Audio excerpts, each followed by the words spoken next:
네, 말씀 보겠습니다. 시편 119편 말씀입니다. 시편 119편 9절에서 11절입니다. 하나님의 말씀 시편 119편 9절에서 11절까지 말씀.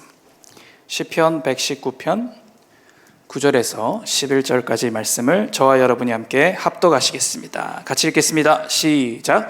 청년이 무엇으로 그의 행실을 깨끗하게 하리까? 주의 말씀만 지킬 따름이니이다. 내가 전심으로 주를 찾았사오니 주의 계명에서 떠나지 말게 하소서. 내가 주께 범죄하지 아니하려 하여 주의 말씀을 내 마음에 두었나이다. 아멘, 아멘. 죄와 싸우는 성도들에게 이것이 있다. 죄와 싸우는 성도들에게 이것이 있다라는 제목으로 하나님 말씀 전하겠습니다. 추석 연휴 잘 보내고 오셨습니까? 네, 우리 연휴 기간이 제법 길었는데 그래도 또 주일 현장 예배에 나오신 여러분들 볼 때에 참 감사했습니다. 또 지난주 금요 예배 때도 물론 평소 때보단 적게 나오셨지만 저희가 생각한 것보단 많이 나오셨어요. 많이 나오셔서 2부, 3부 때까지 근 90명, 70명 같이 기도하고 또 예배하는 모습을 보면서 참 감사한 그러한 시간들이었습니다. 우리에게는 연휴인데 마귀는 대목이어가지고 그죠? 네. 마귀가 한참 아마 활동을 했을 텐데 여러분 오늘 괜찮으십니까? 네. 어떻게 성령 충만하십니까? 아니면 오늘 이 밤에 성령 충만함 받기 위해 또 나오셨습니까? 아마 둘 다일 수도 있는데 오늘 이 밤에 말씀을 통해 다시 성령 충만함을 받고 죄와 싸우고 죄를 이기는 성도들로 일어난 이 밤 되기를 축원합니다. 아까 우리 기도 때 나온 것처럼 지금 담임 목사님 부부와 우리 장익주 목사님 또 자상원 목사님 필리핀 선교지에 우리 파송 선교사님이신 박윤성 선교사님 결혼식이 있어서 출타해 계십니다. 주일 새벽 4시 50분에 귀국하셔서 바로 신한대학교로 오십니다. 네, 팍팍한 일정인데 오며 가며 또 비행기 연착되지 아니하고 무사히 도착하실 수 있도록 여러분 중보 부탁드리고 우리 박윤성 선교사님이 박기환 선교사님 장남이시거든요. 우리 박기환 선교사님은 저희 공동체가 과천에 있을 때부터 우리 목사님 주사랑교회 시절 청년 시절 때부터 우리 목사님 청년 때 DCF 간사로 양육을 해주신 그런 선교사님이 박기환 선교사님이십니다. 그리고 장익재 목사님, 차 목사님도 아주 오랫동안 지인이셨고 그래서 그렇게 지금까지 주 안에서 함께 교제가 있는 그런 귀한 선교사님 가정이신데요. 박윤선 선교사님이 현지인과 이제 결혼을 하게 돼서 우리 목사님도 어저께 만나신 모양이시더라고요. 예비 부부를 만나서 또 기도하고 또 함께 예배하고 토요일 결혼식을 앞두고 그렇게 인사하는 시간을 가졌던 모양입니다. 그래서 우리 윤성 선교사가 보아스와 같이 귀여운 물을자가 되어지고 사모가 될 우리 현지인 필리핀 자매가 또 주 안에서 믿음으로 강건하게 살아갈 것을 목사님 부부께서 또 기도하고 축복하고 그랬다는 소식을 들었습니다. 오늘 이방안에 계신 우리 목자님들과 또 우리 교회 엘더들께서 내일 시간을 기억해 주시고 또 함께 뜨겁게 기도해서 결혼식 자체에 주님의 임재가 있고 새로 출발하는 선교사 예비 부부에게 큰 은혜가 있을 수 있도록 또 온 교인들 함께 마음 실어주시면 감사하겠습니다. 오늘 이 밤에 함께 나눌 주제는 성화에 대한 겁니다. 성화, 거룩한 변화. 특별히 성화에 있어서 중요한 것이 우리의 삶에 날마다 직면하는 이 죄와 씨름하는 부분입니다. 오늘 그 부분들을 좀 함께 나누기를 원하는데요. 17세기의 청교도 신학자이고 또 목회자인 존 오웬은 무슨 말을 했냐면 그의 책 죄 죽이기라는 책에서 이런 말을 합니다. 죄를 죽이지 않으면 죄가 너를 죽일 것이다. 이런 말을 했습니다. 존 오웬이라고 하는 청교도 신학자이고 또 목사님이신 그분이 죄 죽이기 이 책을 꼭 한 번씩 읽어보시기를 권면드리고 추천드립니다. 죄 죽이기라는 책인데 그 책에 보면 죄를 죽이지 않으면 죄가 너를 죽일 것이다 이렇게 이야기를 하고 있습니다. 그 말을 왜 하게 되냐? 로마서 8장 13절에 너희가 육신대로 살면 반드시 죽을 것이로되 영으로서 몸의 행실을 죽이면 살리니 이렇게 나옵니다. 이 말씀 아시죠? 로마서 8장 13절 너희가 육신대로 살면 반드시 죽는다는 거예요. 근데 영으로서 몸의 행실, 그죠? 몸의 행실을 죽이면 산다라고 이야기를 하고 있습니다. 여러분, 죄와 씨름하시는 저와 여러분들에게 축원합니다. 살아있는 공동체, 영적으로 깨어있는 공동체, 여러 가지 표징들이 있겠죠. 살아있는 공동체, 성령이 운행하는 공동체, 주님의 임재가 있는 공동체에 여러 가지 리트머스 용지들이 있을 터인데, 그 중에 하나가 바로 죄에 대해 민감하고 죄와 씨름하는 그러한 어떤 문화, 죄를 이기고 죄를 싸워내고 예수 그리스도의 십자가의 의로 무장되어 있는 성도들의 모습, 오늘 그것이 살아있는 공동체의 여러 가지 특징 중에 하나인 줄 믿습니다. 그래서 그런 공동체 가면 막 살아있는 거죠. 그래서 죄라고 하는 바이러스가 그리스도의 몸된 공동체에 딱 들어오면 그 바이러스에 의해서 막 잠식당하고 그 바이러스에 의해서 그리스도의 몸이 막 병들어가는 것이 아니고, 우리 몸에 바이러스가 들어오면 이제 백혈군이 활동하지 않습니까? 쫙 활동해서 싸우죠. 싸워서 막 바이러스를 막 이제 잡아먹고 막 쫙쫙쫙 합니다. 혈전이 막 생기고 딱지가 가나 이렇게 되죠. 근데 이제 그 백혈군의 활동이나 그런 문제가 있으면 상처도 잘 아물지 않고 이제 몸에 염증들이 생기기 시작합니다. 이렇듯 살아있는 공동체, 생명력을 가진 공동체는 죄에 대해서 저항하는 능력이 있는 줄 믿습니다. 할렐루야. 여러분, 죄와 씨름하고 계십니까? 아멘. 그 죄와 씨름하는 우리 더 크로처치가 되기를 축원하고, 죄와 씨름하여 이기는 한국 교회가 되기를 축원합니다. 존 오웬의 말을 다시 한 번 더 기억하십시다. 죄를 죽이지 않으면 죄가 나를 죽일 것이다. 로마서 8장 13절 말씀에 의거하여 죄 죽이기라는 책을 존 오웬 목사님이 쓰셨는데, 영으로서 몸의 행실을 죽이는 저와 여러분 되기를 축원합니다.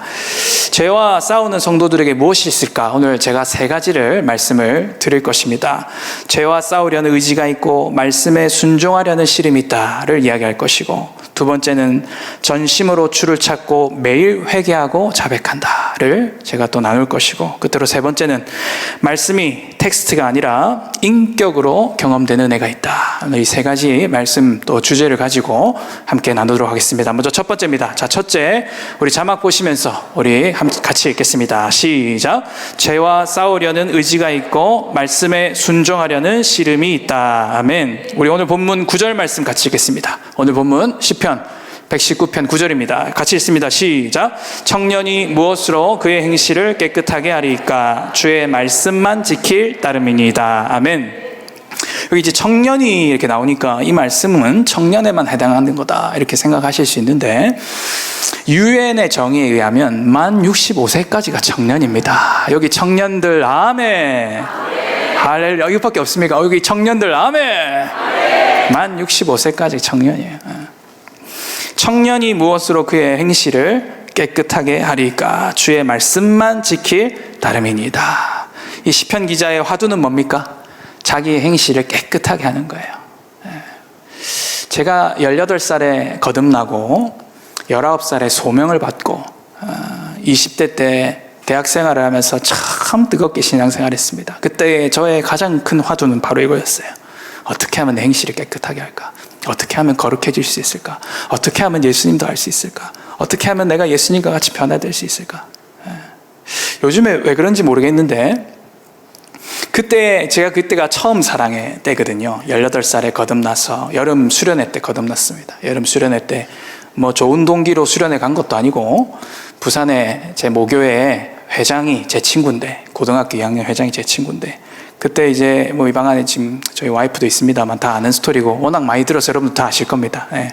전라도 여수에서 전학 온 자매가 부산의 자매들과 달라 썸을 좀 타보고 싶어가지고 이렇게 호시탐탐 기회를 엿보고 있었는데, 그 친구가 그걸로 저를 유혹하는 거예요. 걔도 온단다. 너도 수련회를 가자. 그렇게 유혹의 게임에 넘어가가지고 수련회를 가게 됩니다. 수련회를 가가지고 첫째 날, 둘째 날 오후 때까지 2박 3일이었기 때문에, 또 부산에서 거제도로 또 가가지고 거제도의 쌍포교회라고 하는 시골 교회를 하나 빌려가지고 또 수련회를 했는데요. 거기서 이제 가서 주머니 다 꽂아놓고 은혜 받고 박수치고 손 들고 눈물 흘리는 애들 비웃으면서 뒤에서 담임 목사님 할 때 앞에 불파, 뒤에 저항 세력, 중간에 어리버리 막 이렇게 말씀하시잖아요. 전 맨 뒤에 저항 세력. 또 중요한 건 저항 세력에서 주의 종들이 나온다고. 저항 세력.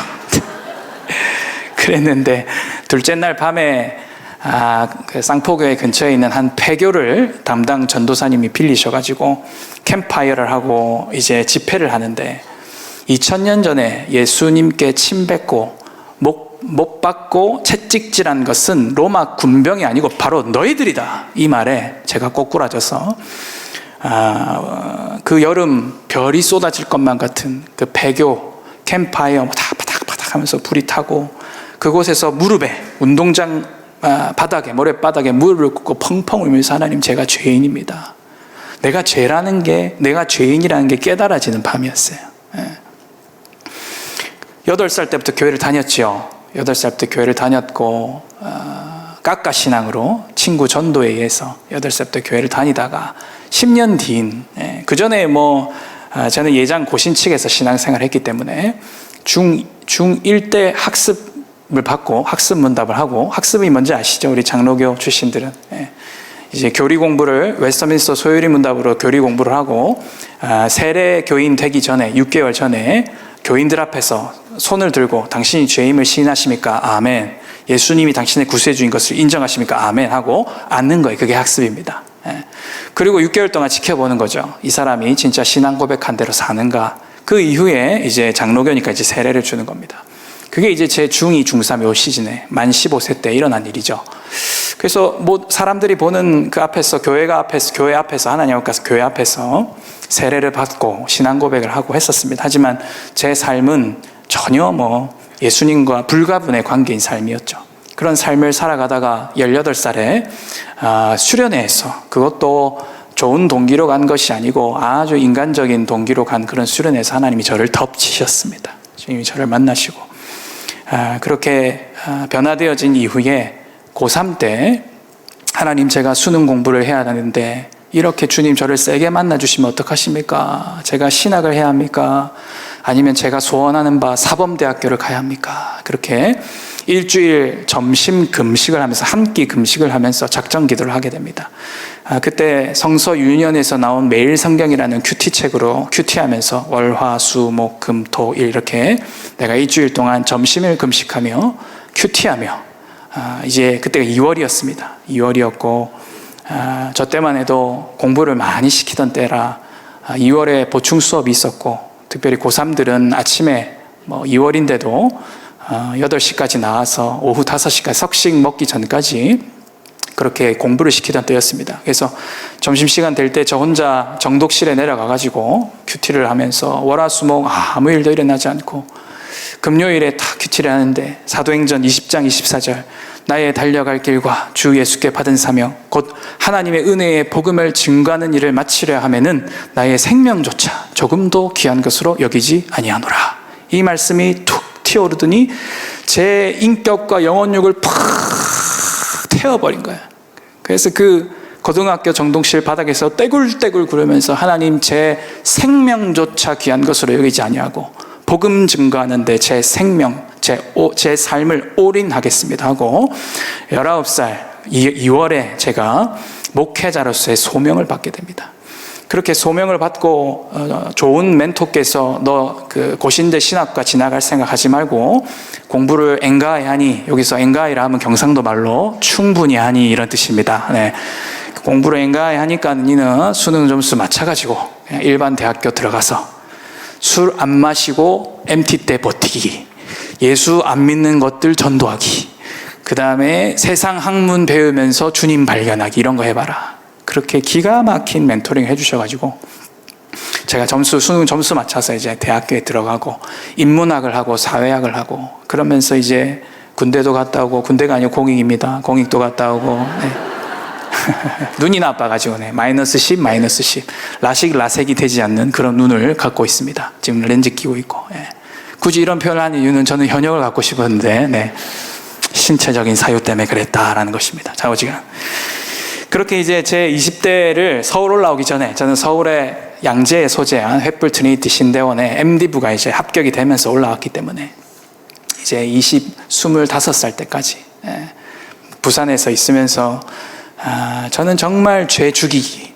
죄와의 씨름, 성화, 저의 가장 큰 주제였어요. 예장 고시는 개혁주의 신학이기 때문에 내 삶을 개혁해야 된다. 개혁된 것을 또 개혁해야 된다. 고람되어 말하면서 혼자 하나님 앞에서 이러면서 어떻게든 믿음으로 살아내려고 하는 그 씨름들을 했었어요. 근데 요 근래에 다시 주님이 그때의 그 마음들을 불일 듯 일어나게 하시면서 죄와 씨름하며 깨끗해지기를 소원하는 마음, 정결케 되기를 소원하는 마음, 주님 앞에 온전하고 깨끗하고 정결한 신부로 서기를 원하는 마음, 그런 마음을 제 개인적인 신앙의 여정 가운데 지금 이렇게 막 부어주는 시즌에 오늘 이 말씀을 들고 여러분 앞에 섰습니다. 사랑하는 여러분, 오늘 저와 같은 시즌을 보내고 있는 분 계십니까? 오늘 주님 앞에 깨끗해지는, 정결해지는, 그래서 하나님이 쓰실 수 있는 깨끗한 그릇 되는 저와 여러분 되기를 축원합니다. 이 시편 기자의 화두가 뭐라고요? 그의 행실을 깨끗하게 하는 거예요. 무엇으로 행실을 깨끗하게 할 수 있을까? 뭘 다 해본 것 같아. 그죠? 무엇으로 행실을 깨끗하게 할 수 있을까? 근데 답이 뭐예요? 주의 말씀만 지킬 따름입니다. 다 해본 것 같아. 자기 자신을, 아무래도 이 시편 기자는 유대인이었겠죠? 이스라엘 사람이었겠죠? 모세오경을 지켰을 것이고 레위기에 나와 있는 그 모든 정한 것과 부정한 것들을 먹지 아니하고 먹고 뭐 이러면서 그 모든 절기와 제사들을 지키면서 그 율법을 지킴이 나를 정결하게 해줄까? 내가 어떠한 doing을 하는 것이 나를 정결하게 해줄까? 내가 뭔가를 해내는 것이 나를 정결하게 해줄까? 이러한 이스라엘의 유대교적인 백그라운드에서 씨름하지 않았겠습니까? 그러면서 결국에 그가 당도한 것은 순종이라는 거예요. 할렐루야. 자기를 깨끗하게 하는 건 자기 안에 있는 어떤 doing, 자기 의에 기반한 어떤 행동, 자기 의에 기반한 종교 활동이 아니고 주의 말씀에 순종하는 것만이 자기의 행실을 깨끗하게 할 수 있다라고 결론을 내린 것, 방점을 찍은 겁니다. 여러분, 오늘 우리 삶 가운데 우리의 영혼 육에 우리의 행실이 깨끗해지기를 원하는 그 마음, 여러분 가운데 부어지게 되길 축원합니다. 이거는 그리스도인들만 가질 수 있는 갈망이에요. 그렇죠? 주의 말씀으로 깨끗해지길 소원하는 마음. 할렐루야. 물론 주의 말씀이 아닌 그냥 깨끗함 자체를 보면 여호와의 증인만큼 도덕적인 사람들이 없죠. 몰몬 교도들처럼 깨끗하게 살아간 사람도 없죠. 그런 차원의 깨끗함이 아니고 주의 말씀을 지킴으로, 내가 행함으로 얻는 깨끗함이 아닌 예수 그리스도의 십자가의 보혈과 주님이 십자가에서 이루어 놓으신 그 하나님의 의로 말미암은 의로움, 그것을 추구하고 그것을 놓고 씨름하고 그것에 내 자신을 처복종시키는 사도 바울처럼 영으로서 몸의 행실을 죽이는 그러한 사람들은 그리스도인밖에 없는 것입니다. 오늘 그럴 수 있는 저와 여러분 되기를 축원합니다. 죄와 싸우는 성도들에게 무엇이 있다 그랬습니까? 죄와 싸우려는 의지가 있다 그랬습니다. 의지. 이 시편 기자의 고백에서 그 의지를 느낄 수 있어요. 청년이 무엇으로 그의 행실을 깨끗하게 하리까? 깨끗해지기를 원하는 그 의지.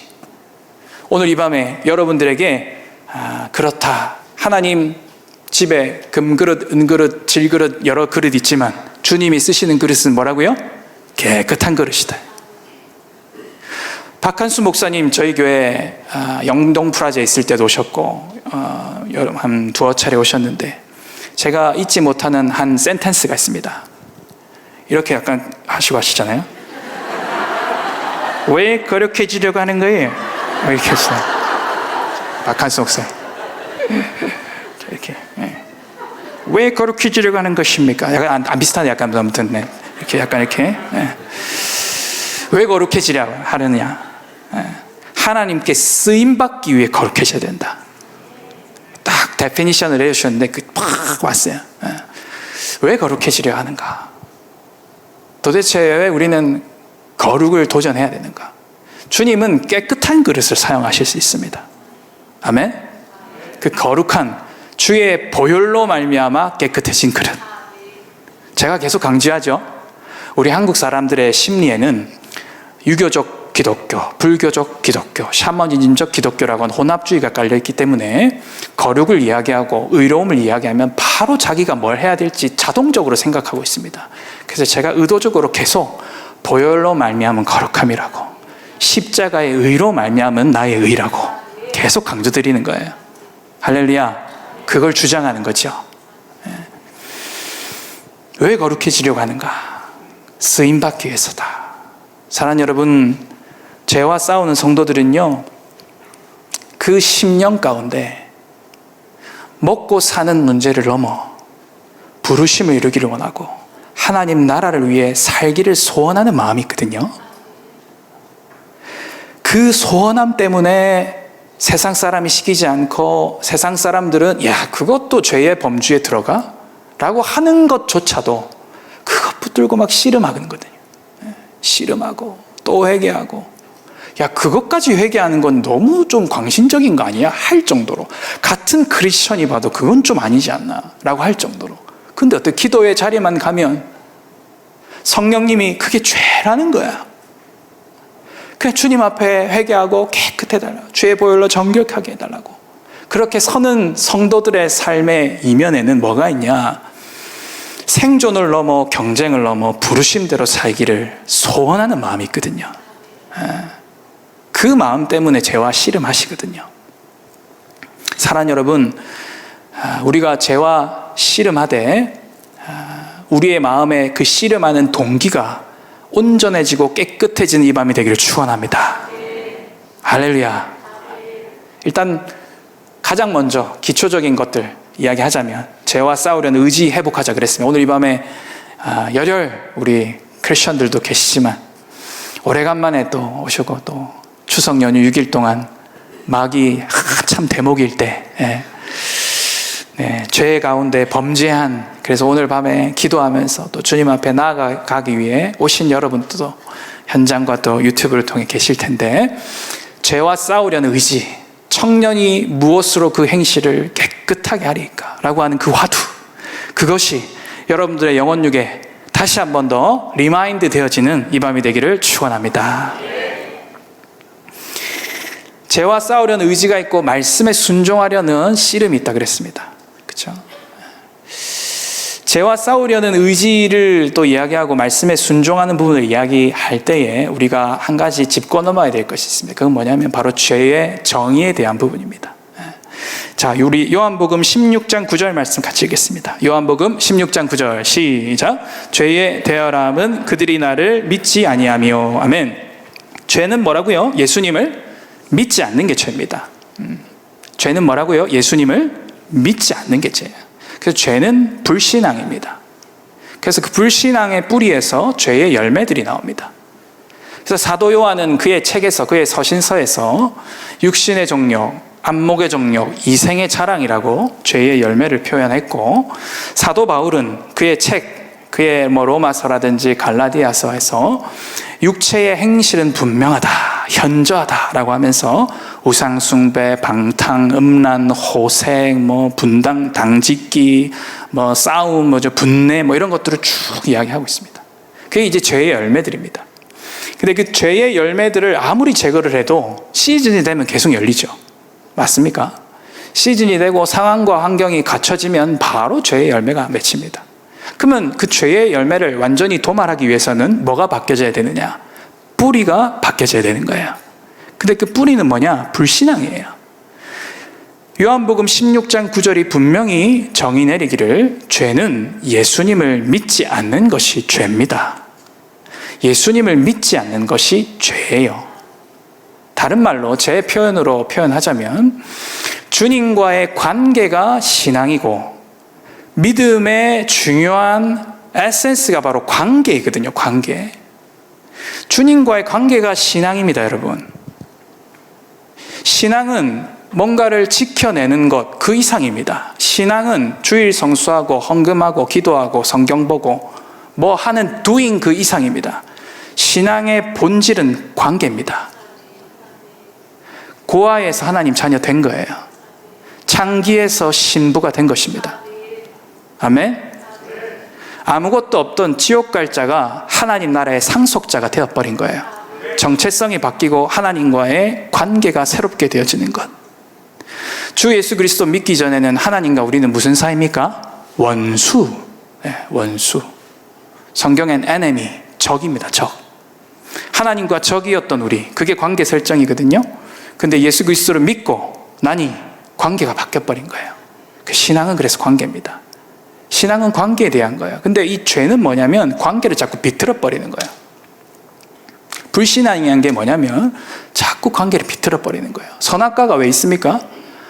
나는 하나님이고 너는 인간이야를 나타내는 리트머스 시험지와 같은 겁니다. 생명나무와 선악과가 있기 때문에 하나님은 하나님 되시고 인간은 인간이 되는 겁니다. 그거 왜 만들어놨어요? 하나님 전지전능하시면서 그거 따먹을 줄 다 아셨으면서 왜 세팅해 놓은 겁니까? 그런 질문은 우문입니다. 우문. 우매한 질문이에요. 하나님께서 에덴 동산에 선악과와 생명나무와 선악과를 놔두신 이유는 하나님은 하나님이시고 인간은 인간이다라고 하는, 하나님은 영원하신 분이시고 우리는 유한한 존재라고 하는 것을 분명히 나타내는 표징으로서 생명나무와 선악과가 있는 것입니다. 그리고 이 생명나무와 선악과, 특별히 다른 동산의 실과는 다 따먹어도 되지만 이 두 나무의 실과는 절대 따먹어서는 안 된다. 이것이 인류에게 주어진 최초의 율법입니다. 그래서 그 인류에게 주어진 최초의 율법에 순종하는 것. 아멘? 순종할 때 인간은 인간 되어지는 거고 하나님은 하나님이 되어지는 것입니다. 그런데 순종하지 않고 관계를 깨고 내가 하나님 같이 되려고 합니다. 내가 하나님과 같은 지혜를 얻고자 합니다 라고 관계의 선을 넘어버리는 것이 죄인 거예요. 그래서 죄의 뿌리는 주님과의 관계 설정에서 주님을 뽕 하고 주인 자리에서 걷어차버리는 거예요.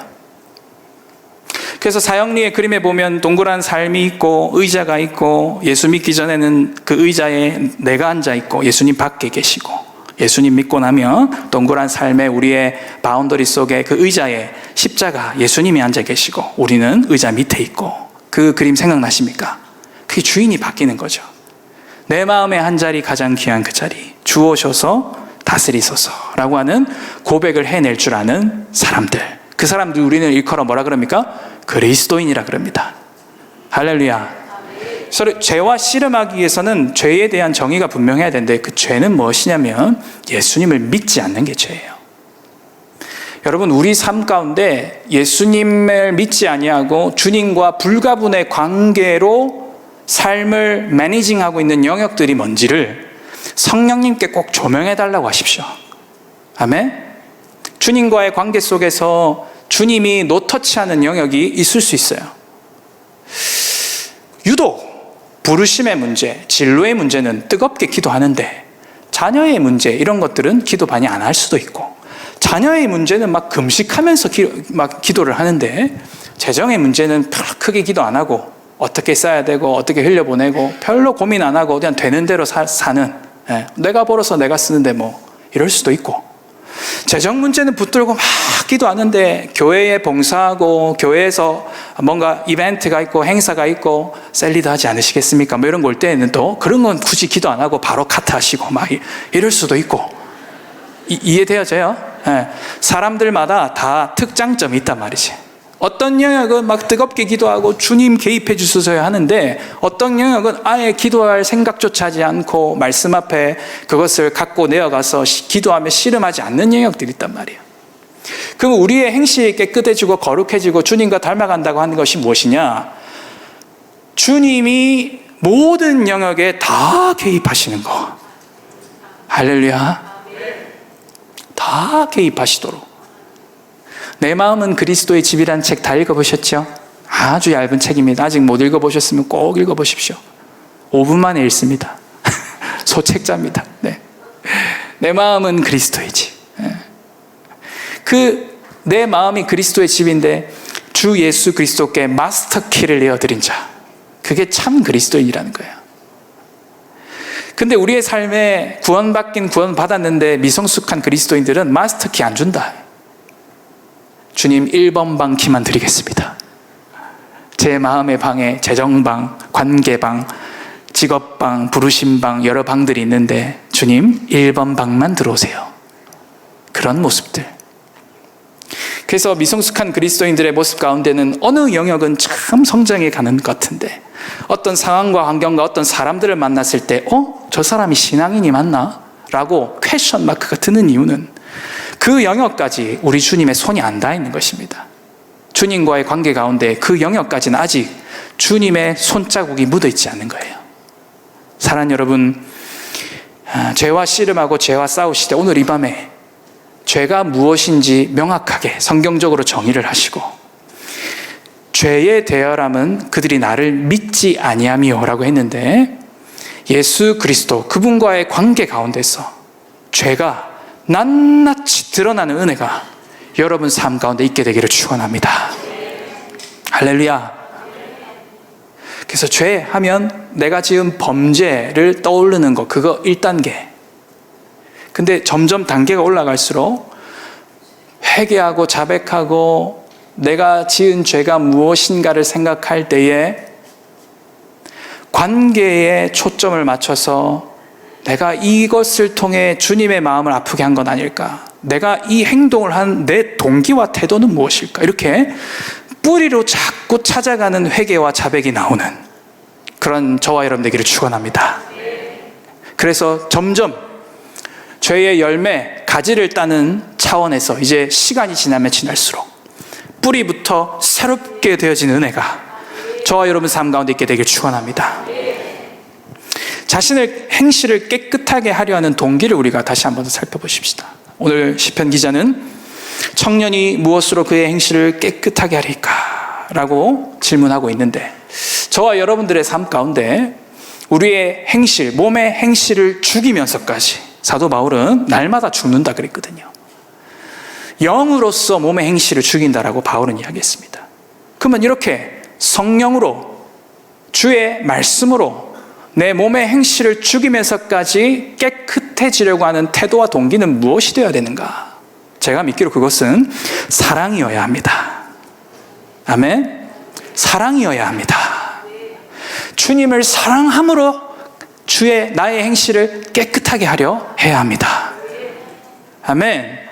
사랑의 동기로 하지 않으면 종교인이 돼버려요. 사랑의 동기로 죄와 씨름하지 않으면 다른 꿍꿍이 속이 있는 것입니다. 내가 깨끗해지고 내가 정결해져서 점점점 그런 문장들을 아까 지금도 제가 방금 인용했지 않습니까? 왜 거룩해지려고 하느냐? 쓰임받기 위해서다. 내가 하나님께 쓰임받으려면 거룩해져야 되는구나. 그때부터 예수 그리스도의 보혈과 예수 그리스도의 십자가의 의로 말미암은 의가 아니고 이제 자력 성취 기질이 발동하면서 또 쓰임받고 싶다라고 하는 그 야망, 물론 다른 야망보다 하나님께 쓰임받고 싶다고 하는 야망은 너무나도 귀한 야망입니다. 근데 여러분들 여기 인생 선배님들 살아보셔서 아시잖아요. 그 야망이 일정 부분까지만 인도한다는 거. 그 다음부터 뭐 하시죠? 하나님이 힘 빼게 하시죠. 다 끄떡이시네. 인생 선배님들 아신다. 주님 나라 위에 살겠다고 막 사업하고 주님 나라 위에 살겠다고 막 뭔가를 교회를 섬기고 열심히 하는데 처음에는 그 야망 주님으로부터 온 건지 내 안에 있는 건지 헷갈리는 단계에서에 탁 달려오다 보면 어느 순간 되면 주님이 힘 빼는 훈련 하시네. 힘 빼는 훈련. 힘 빼라. 뭐 때문에 열심히 하고 있냐? 힘 빼라. 뭐 하고 있냐 지금? 이렇게 하는 거 아닙니까 주님? 힘 빼라. 내가 원하는 거 그게 아니야. 그러한 방문들을 여러분 다 한 번씩 경험해보지 않으셨습니까? 그러면서 항상 하나님은 어디로 우리를 데려가시죠? 네가 나를 사랑하느냐? 나는 너가 이루어낼 과업과 태스크에 관심이 있는 게 아니고 나는 너한테 관심이 있다. 너는 지금 너의 업적, 네가 쓰임받기를 원하는 것, 너가 올라가려고 하는 그곳을 향해 하나님 제가 이 부르심 감당하기를 원하옵나니 부르심을 향해 내가 가기를 원하옵나니 힘주세 하고 기도하지만 지금 이 시즌은, 그죠? 모든 것이 다 그렇다 말하는 거 아닙니다. 어떤 때는 정말 그 부르심을 놓고 기도하고 사업과 자녀 교육과 또 여러분 각자 개인의 삶에 어떤 것을 이루어 나가는 영역에 있어서 정말 하나님이 도우시면서 빵빵 치고 나갈 때가 있어요. 근데 어느 영역에 딱 들어서면 힘 빼시는 거예요. 주님이 개입해 주시지 않는 것 같은 거예요. 그러면서 주님이 나랑 1대1로 만나자 노크하신 거지. 지금 나랑 만날 때다. 나는 너한테 관심이 있다. 임석순 목사님도 한국중앙교회 담임이시죠. 여러 번 우리 교회 오셨는데 우리 목사님이 하신 그 말씀도 제 가슴에 새겼습니다. 사역자들에게 하신 말씀인데, 하나님은 목회자들의 사역에 관심이 있는 게 아니고 여러분들에게 관심이 있어요. 이렇게 임석순 목사님 말씀하시죠. 사랑으로 해야 되는 것입니다. 이렇게 말씀하시죠. 사랑하는 여러분, 여러분이 행실을 깨끗하라는 의지와 동기가 사랑이 되기를 축원합니다. 사랑하니까 죄 안 짓는 거예요. 저는 20대 때 어떠한 시간들을 통과했냐면 깨끗해지려고 죄를 안 지으려고 했어요. 동기가 뭐라고요? 깨끗해지고 싶은 거예요. 동기가 뭐예요? 쓰임받고 싶은 거예요. 그래서 막 죄를 안 짓기 위해서 막 죄를 어떻게 하면 안 지을 수 있을까? 제가 또 MBTI가 ISTJ여가지고 뭐 T로 이게 입력값이 나와야 되네요. 그래서 책을 엄청 읽었어요. 대학교 이제 제가 부산대 출신인데 부산대 입구역에서 내려가지고 쭉 올라가는 길에 기독교 백화점이 있습니다. 거기가 제 참새 방앗간이었어요. 맨날 들러가고 서갖고 보는 거예요. 알아야 싸울 수 있지 않을까라고 하는 그런 생각, 미성숙한 생각이죠. 물론 그때 당시 20대 초에는 굉장히 필요한 영역이었지만 안다고만 다 되는 게 아니지 않습니까? 하지만 그때는 내가 알아야 되지 않을까? 내가 뭘 모르기 때문에 못하고 있는 것이 아닐까? 내가 지금 이 모양 이 꼴로 아직도 예수님의 장성한 분량으로 자라나가지 못하는 이유는 내 안에 어떠한 지식적, 성경적 지식과 신앙의 어떠한 이들이 부족해서이지 않을까? 내가 모르는 영역이 있지 않을까? 하면서 책을 쭉 들여다보면서 역시 이런 부분이 있었구나. 와, 역시 이런 부분이 있었구나. 주서택 목사님의 내 안에 울고 있는 아이가 있어요. 뭐 이런 책 읽으면서 내 안에 울고 있는 아이가 있었구나. 역시 내가 이런 부분을 몰랐던 거였어. 그러면서 그래 맞아 내 안에 아이, 아버지 내 안에 아이를 용서해 주세요. 막 이런 거 해보고 그 다음에 이제 진전이 있잖아요. 그런 거 해보고 나면 진전이 있으니까 역시 알아야 돼. 이렇게 제 안에서 순환이 되어져 가는 거죠. 그 알아가고 또 알아가고 또 알아가는 것 속에 주님과의 관계보다는, 사랑보다는 워낙에 중고등학교 때 공부가 우상이었고 뭐 그냥 공부해서 계속 공부하고 또 공부하고 그냥 공부했어요. 그래서 그런지 학습 자체에 그냥 오리엔티드 돼가지고 신앙도 학습을 하고 있는 그러한 저의 모습. 그 속에 주님이 진여가 그거 아니다. 물론 하나님은 경상도 분이 아니신데 진여가 그거 아니야. 진여가 그거 아니야. 나한테 나와라.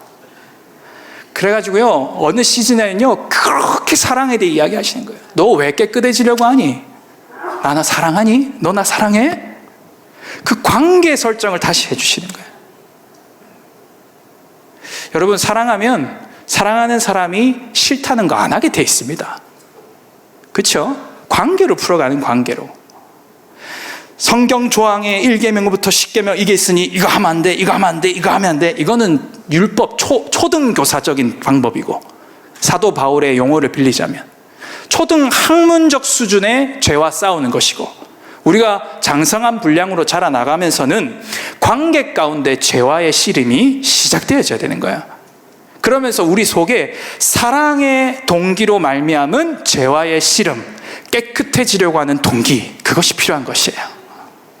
사랑하니까 안 하는 거예요. 굳이 와이프가 싫다는데 그거 할 필요가 있습니까? 굳이 남편이 그거 싫다는데 할 필요가 있습니까? 사랑하면 그런 말 피해가는 거고, 사랑하면 와이프가 남편이 하기 싫은 거 안 하는 거고, 자녀를 사랑하면 자녀가 싫은 거 뻔히 알면 그거 피해서 지혜롭게 하는 것이 지혜로운 부모인 줄 믿습니다. 사랑하니까 맞춰줄 수 있는 거예요. 맞습니까? 우리 주님은 우리를 너무 사랑해서 인간의 몸을 입고 낮추셔서 오셨습니다. 여러분은 사랑함으로 어디까지 해보셨습니까? 여러분은 사랑함으로 여러분의 남편에게, 여러분의 아내에게, 여러분의 자녀에게, 여러분의 세론들에게 어디까지 해보셨습니까? 여러분, 언제나 우리 주님은 사랑에 우리를 도전하십니다. 특별히 오늘 본문 말씀으로 다시 돌아와서 깨끗해지려 하고 행실을 거룩하게 하려 하고 그 동기가 사랑이 되시는 저와 여러분 되기를 축원합니다. 사랑의 동기로 깨끗해지고 사랑의 동기로 거룩해지는 저와 여러분 되기를 축원합니다. 하나님의 사랑의 언어를 이해하십시오. 하나님의 사랑의 언어는 순종입니다. 요한복음 14장 21절 말씀 같이 읽겠습니다. 요한복음 14장 21절입니다. 우리 자막 띄워주시고 같이 읽겠습니다. 시작. 나의 계명을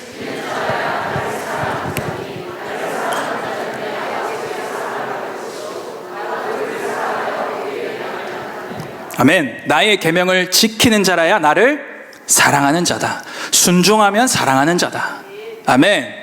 게리 체프만의 사랑의 5가지 언어가 있습니다. 그 책도 꼭 읽어보십시오. 네, 생명의 말씀사에서 나온 책인데 참 좋은 책입니다. 특별히 부부관계에 큰 도움이 되고 또 세런들을 이해하는 데 큰 도움이 되는 책입니다. 사랑의 5가지 언어가 있는데 함께하는 시간, 선물, 스킨십, 인정하는 말, 봉사, 이게 5가지 언어입니다. 어떤 사람은 함께 시간을 보낼 때 사랑받는다고 느끼는 거예요. 어떤 사람은 스킨십을 해줄 때, 적절한 스킨십을 해줄 때 사랑받는다고 느낍니다. 어떤 사람은 칭찬하는 말, 세워주는 말을 들을 때에 사랑받는다고 느끼고, 또 어떤 사람은 선물을 받을 때에 사랑받는다고 느끼고, 그리고 마지막으로 어떤 사람은 자기가 봉사를 받을 때, 섬김을 받을 때 사랑받는다고 느껴요. 저희 아내랑 저랑 사랑의 언어가 좀 다릅니다. 저는 스킨십과 그리고 세워주는 말, 그게 제 사랑의 언어입니다. 제가 스킨십이 사랑의 언어라고 해서 저에게 다가와서 스킨십을 하시면 저는 사랑을 느끼지 아니하고 위협을 느낍니다. 이것을 사용할 수 있는 사람은 저의 와이프와 제 사자녀와 세 자녀와 그리고 함께하는 제 가족들 그리고 형제 사역자들 뿐입니다. 좌우지간. 저는 집에 딱 들어가면 아이들이 일단 달려와요. 전력 질주로 다녀오면 꽉 한번 끌어안습니다. 끌어안고 아내랑 가볍게 뽀뽀하고 여보 수고했어 하고 해야 하고 사랑이 충전돼요. 사랑받고 있음을 막 느껴요. 그리고 세워주는 말. 지난주에 제가 일부 설교를 했는데 일부 설교 끝나고 딱 내려왔는데 카톡으로 여보 오늘 설교 좋았어요. 사랑받는다고 느끼는 것이죠. 다른 거 필요. 우리 와이프가 설교 같다면은 사랑받는다고 느끼는 거예요. 우리 와이프는 함께하는 시간이 사랑의 언어입니다. 그래서 시간들을 함께 보내주는 데서 이제 사랑받는다고 느낍니다.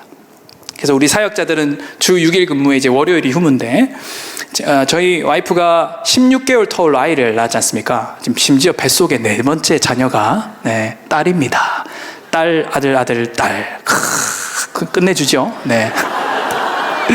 이렇게 웃으면서 이야기하지만 계획하지 않은 나이여가지고 깜짝 어쩌다가 큰애랑 11살 차이.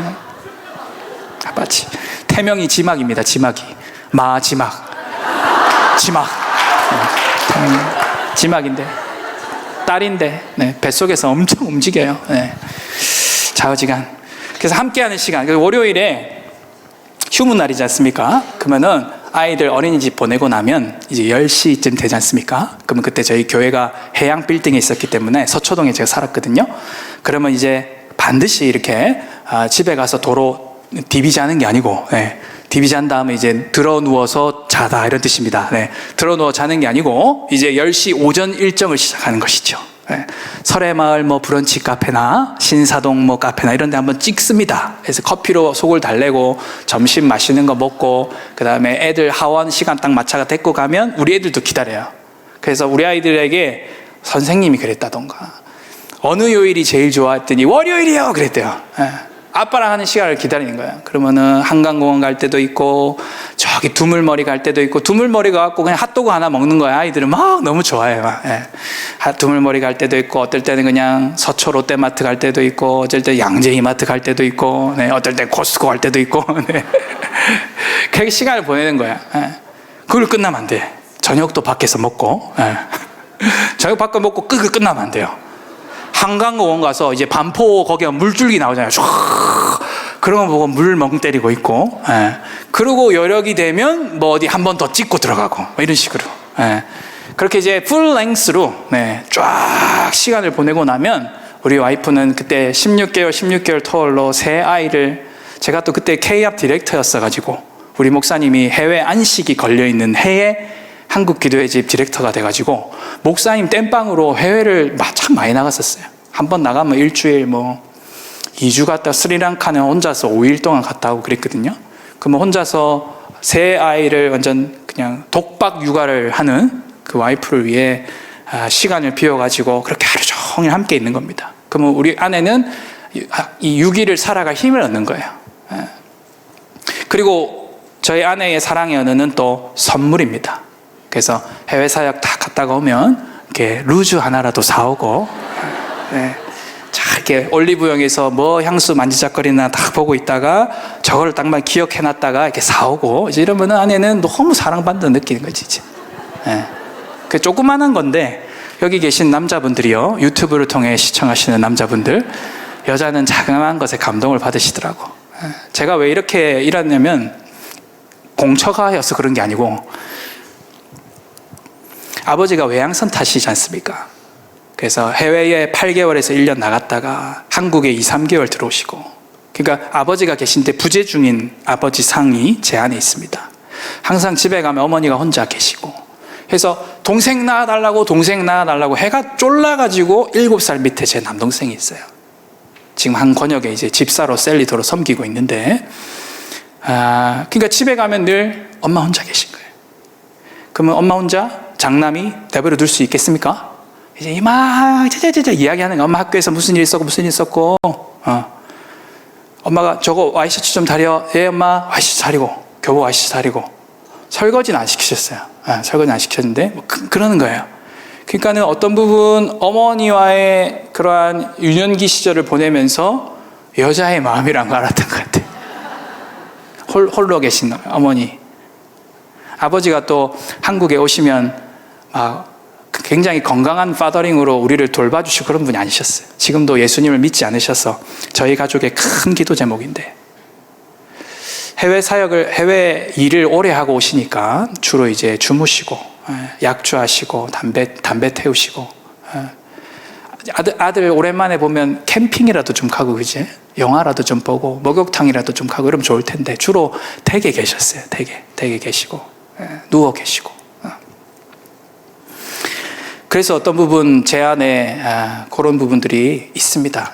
제가 이 말을 하는 이유는 제가 잘나서 그랬다는 말이 아닌 거예요. 제 성장 배경상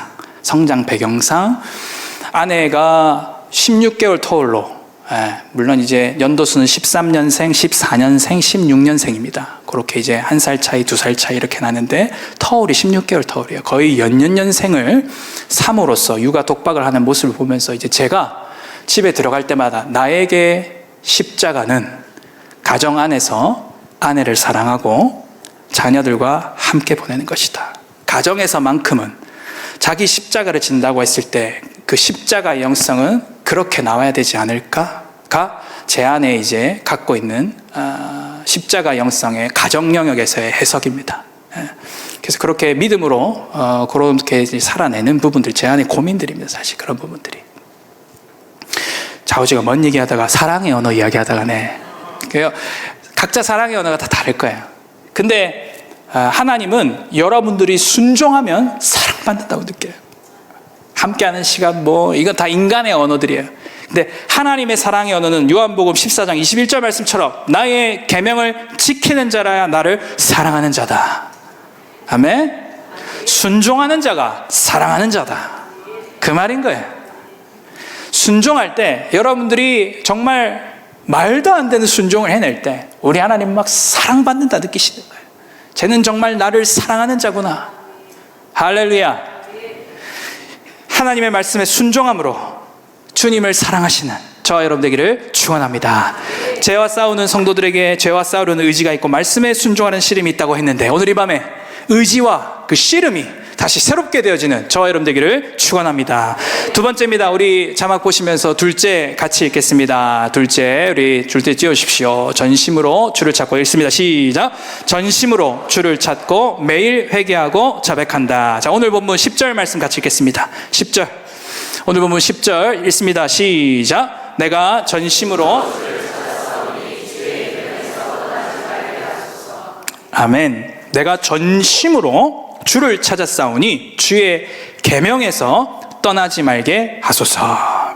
말씀에 순종하는 씨름과 노력에 한계를 만날 때가 옵니다. 말씀에 막 순종하고 죄와 씨름하려는 그 의지 가운데 막 씨름하며 살아요. 근데 한계를 만날 때가 있어요. 저는 그 한계가 뭐였냐면 외식함이었어요. 외식함. 죄와 싸워서 어느 정도 일정 부분 죄가 정말 끊어지는 기간들이 이렇게 길어지는 거예요. 제 생각도 클리어해지고 마음도 클리어해지고 입도 클리어해지고 제 실제 몸의 행실, 몸에서 나타나는 행실에 있어서 깨끗한 부분들이 어느 일정 정도 생기는데 그러다 또 꼬꾸라지고 그러다 또 꼬꾸라지고, 그런데 깨끗해지니까 쓰임받게 되고 정결케 되어지니까 영향력이 생기고 리더십이 생기고 교회에서 직임들을 주는 거예요. 예배인도 하라 그러고 새가족부 리더 하라 그러고 그 다음에 소그룹 리더 되라 그러고, 그래서 깨끗해지면서 점점 내 안에 이 견장들이 달리는 거야. 견장들이 달려서 내가 진짜 됐나 보다 선 줄로 알았는데 바로 넘어지는 거야. 그 속에서 직임은 있으니까 리더십을 행해야 되고 리더로서 어떤 것들을 앞장서서 해나가야 되는데 넘어지는 제 모습을 볼 때에 이제 뭘 느껴요? 간극을 느끼기 시작하는 거예요. 소그룹원들 모아놓고 셀원들 모아놓고 그렇게 그딴 식으로 살면 안 된다 강하게 말하지만 나는 그딴 식으로 살고 있고, 이해돼요? 너 그런 식으로 살면 안 된다는 그런 식으로 살고, 그런 식으로 생각하면 안 돼 그런 식으로 생각하고 있고, 그 속에서 말 뱉어놓고 그 외식함, 그게 깊어지면은 무슨 말이 나오죠? 보통 저 이제 셀리도 그만 내려놓을게요 이러죠, 그죠? 그러면 안 돼요. 그러시면 안 되고 오늘 말씀 듣고 일어나셔야 돼. 아멘. 그 외식함을 직면하는 순간, 내 한계를 직면하는 순간이 온다는 거예요. 그 순간이 언제냐면 나의 힘과 노력으로 절대 이루어질 수 없다는 걸 깨닫는 순간이에요. 자, 요한복음 16장 10절 읽겠습니다. 요한복음 16장 10절 말씀 같이 읽습니다. 시작. 의에 대하여람은 내가 아버지께로 가니 너희가 다시 나를 보지 못하며. 아멘. 의에 대해서 성령님이 책망하시는데, 의에 대하여란 뭐냐면 내가 아버지께로 가니 너희가 다시 나를 보지 못한다. 이 말은 뭐냐? 따라합시다. 다 이루었다. 주님이 다 이루었다는 거예요. 우리가 행해서 이루어 놓을 의가 없고 주님이 다 이루어 놓으셨다는 거예요. 주님이 온전히 다 말씀에 순종하셨어요. 주님이 죄를 이기셨어요. 아멘. 다 이루어 놓으신 게 나의 의가 되는 거예요. 할렐루야. 처음에는 죄와 씨름합니다. 깨끗해지기를 원합니다. 그래서 막 주님 앞에 메어 달립니다. 근데 또 넘어지는 거예요. 또 넘어지는 거예요. 그러다가 자기의 외식함을 발견하게 됩니다. 그걸 막 가리려고 그래요. 나만의 장군처럼 온몸에만 한 셋이 병이 번져가고 있는데, 내가 이대로 가다가는 이제 안수 집사, 장로, 권사, 셀리더, 목자하고 이걸 보면 지옥 가는 거 아니야? 막 심지어 막 지옥 갈 것만 같은 막 두려움들도 막 몰려오고 막, 내가 이대로 살다가는 큰일 나는 거 아닌가? 큰일 나는 거 아닌가? 그 외식함 앞에 우리가 다시 한 번 더 깨달아야 될 것은 뭐냐면 의에 대하여라면 이것이니 내가 다 이루었다. 아버지께로 가니 너희가 다시 나를 보지 못한다. 내가 이미 다 이루었다. 그것을 믿음으로 취하는 은혜가 필요한 것이에요. 아멘. 그래서 이 단계가 되면 우리 시편 기자의 말씀처럼 내가 전심으로 주를 찾는 거예요. 이해되어져요? 행실을 깨끗하게 하려다가 이제는 누구를 찾아요? 주님을 찾는 거예요. 처음에는 죄와 씨름해요. 내가 이 죄를 짓지 않아야지. 내가 순간순간 거짓말하는 죄 주님 짓지 않게 하여 주옵소서. 하나님, 제가 마음 가운데 불순한 동기로 사람들을 삐딱하게 바라보는 거 주님 이거 마음 고치게 하여 주옵소서. 행실을 깨끗하게 하려고 하는데 그 안 되는 거라. 안 되는 걸 발견하는 거라. 내 입이, 이 못된 심성이 안 고쳐지는 거야. 사람 참 안 바뀌죠, 그죠? 안 바뀐다. 내 자신을 봐도 안 바뀌고, 안 바뀌어. 왜 이렇게 안 바뀌는지 모르겠어요. 그래서 내가 도무지 이루어질 수 없고 깨끗해질 수 없고 내 스스로 옳게 보일 수 없다는 것을 처절하게 깨달으며 주님 앞에 나아가는 거예요. 그래서 행실을 깨끗하게 하려는 단계에서 이제 전심으로 누구를 찾아요? 주님을 찾는 거예요. 주님을 다시 만나야 되겠는 거예요. 아멘. 그 죄와 씨름하고 나 자신을 정결케 하는 수준이 아니라 일단 그거 알겠는데 주님을 만나야 되겠는 거예요. 우리 주님을 다시 만나야 되겠는 거예요. 그래서 주님을 다시 대면하려고 하는 시즌으로 하나님이 데려가시는 거죠. 시편 기자는 그렇게 내가 전심으로 주를 찾았다라고 이야기를 하고 있습니다. 그러면서 그 안에 있는 소원이 뭡니까? 내가 주의 계명에서 떠나지 말게 해달라는 거예요. 아멘. 주의 계명, 주의 말씀에서 떠나지 않기 위해 제가 여러분들에게 교훈할 수 있는 것은 뭐냐면 끊임없는 회개와 자백의 삶입니다. 본질적으로 죄와 씨름하며 그 죄악들을 끊어내다가 이게 내 힘과 노력으로 끊어지지 않는구나 깨닫고 주님을 찾기 시작하는 거예요. 그래서 진짜 2단계가 되면 심지어 무슨 고백까지 나오냐면 내가 복음을 몰랐네, 이 고백까지 나와요. 내가 신앙생활을 이렇게 했는데 내가 복음을 모르고 있었구나. 예수 믿고 구원받는 그 복음을 넘어 선십에서 가르치는 그 총체적 복음이요, 하나님의 아들됨이요, 십자가 의가 나의 의가 되어지는 그 복음이요, 내가 복음을 몰랐구나. 그러면서 전심으로 주를 찾으며 주의 말 계명에서 떠나지 아니하려 하는 그 깊은 단계의 회개가 이제 터져나오기 시작하는 거예요. 할렐루야. 그래서 죄와 싸우는 성도들의 삶에는요, 전심으로 주를 찾더라, 주님을 찾으시더라고요. 그러면서 동시에 회개와 자백을 시작하시는데 죄의 열매를 따는 회개와 자백을 넘어 깊은 회개로 나아가시더라는 거예요. 자, 요한일서 1장 9절 말씀 같이 보십시다. 요한일서 1장 9절입니다. 같이 읽습니다. 시작. 만일 우리가 우리 죄를 자백하면 그는 미쁘시고 의로우사 우리 죄를 사하시며 우리를 모든 불의에서 깨끗하게 하실 것이요. 아멘. 자, 참 사랑하는 말씀입니다. 만일 우리가 우리 죄를 자백하면, confess예요, confess. 자백할 때는 여러분 범죄자가 자백할 때 방언으로 자백하지 않지요? 방언으로 자백하면 맞습니다, 안 돼, 그죠? 똑바로 얘기 안 하나, 시끼야, 이러면서 카레라이스, 꾸꾸꾸꾸꾸꾸, 꼬뚜루바바, 꼬뚜루바바 이러면 안 됩니다. 경찰 앞에 딱 검사 앞에 가면 자백해야 돼요, 자백, confess. 그래서 여러분 회개하실 때는 우리말로 하시는 게 좋아요, 우리말로. 물론 무조건 해야 된다, 이건 아닙니다. 방언하시면서도 뭐 자백 회개하실 수 있습니다. 근데 제 개인적으로는 그리고 성경에 말하는 바 이 자백은 방언으로 천사의 말로, 사실 우리가 하는 방언이 우리가 무슨 말인지 모르지 않습니까? 그죠?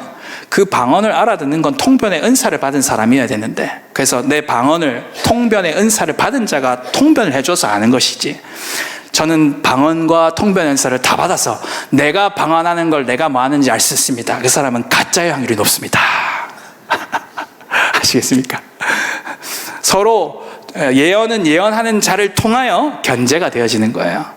자기에게 모든 은사가 다 탑재돼가지고 나는 예언도 할 줄 알고 치유도 할 줄 알고 방언도 할 줄 알고 통변도 할 줄 알고 내 안에서 다 이루어진다, 나는 1+1을 1+4입니다. 가짜의 확률이 높아요. 혼미한 자의 확률이 높아요.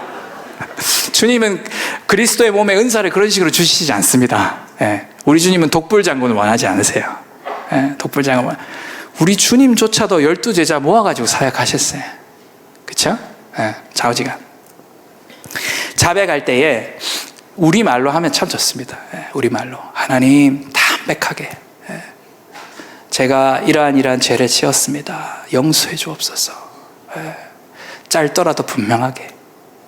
특별히 이 자백을 함에 있어서 우리 개신교인들에게 큰 은혜는 뭐냐면, 가톨릭 교인들은 사제주의를 따릅니다. 사제주의가 뭐냐면 하나님과 인간 사이에 사제가 끼는 거예요. 그게 사제주의예요. 그래서 개신교인이 아닌 가톨릭 교인들은 7대 성사 중에 하나가 바로 고해 성사입니다. 고해 성사가 confess, 자백하는 겁니다. 그래서 개신교인이 아닌 가톨릭 교인들이 회개 자백을 하려면 신부를 통해 갖고 회개 자백을 해야 돼요. 그게 사제주의입니다.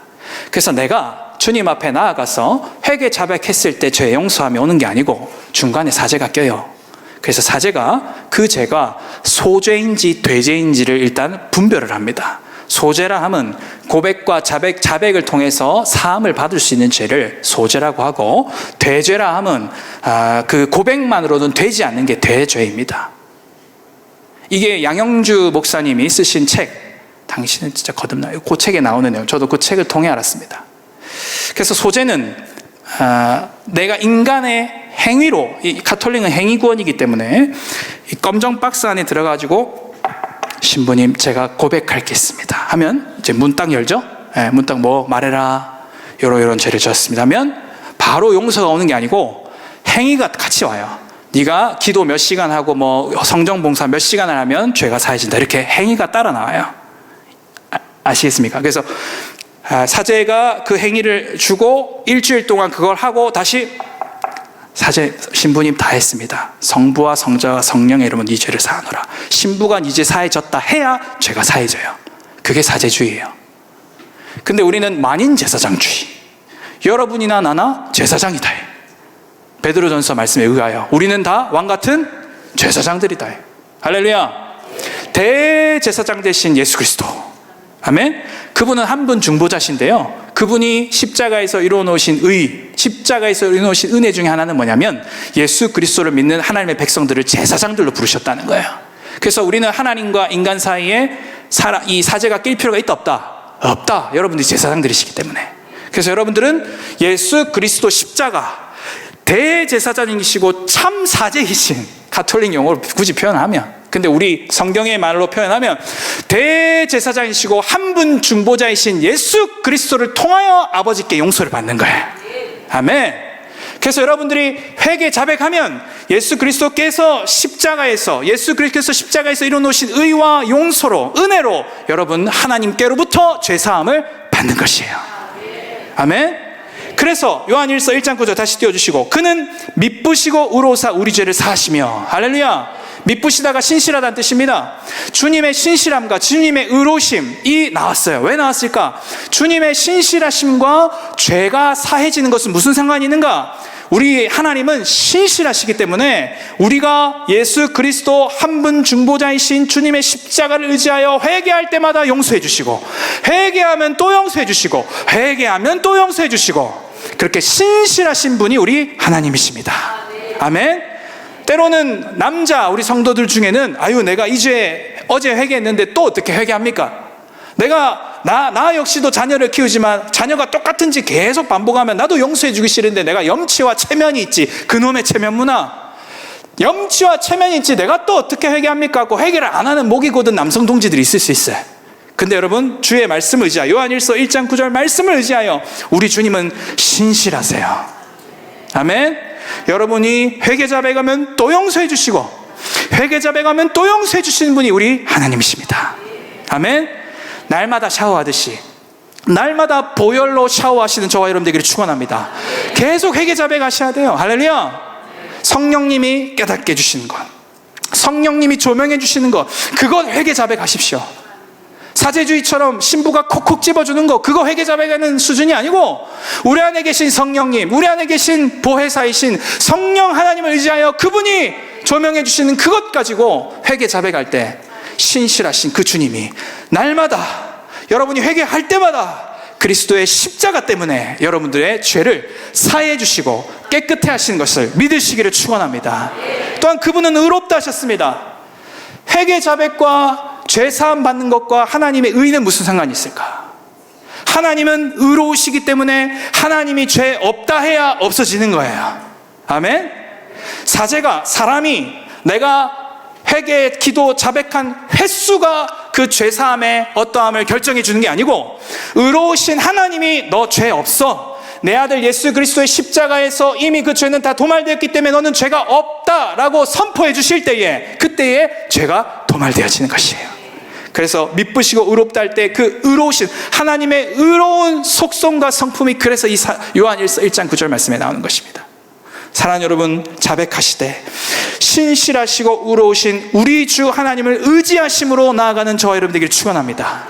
그러면 무슨 일이 일어납니까? 요한일서 1장 9절 후반절에 우리를 모든 불의에서 깨끗하게 하신다.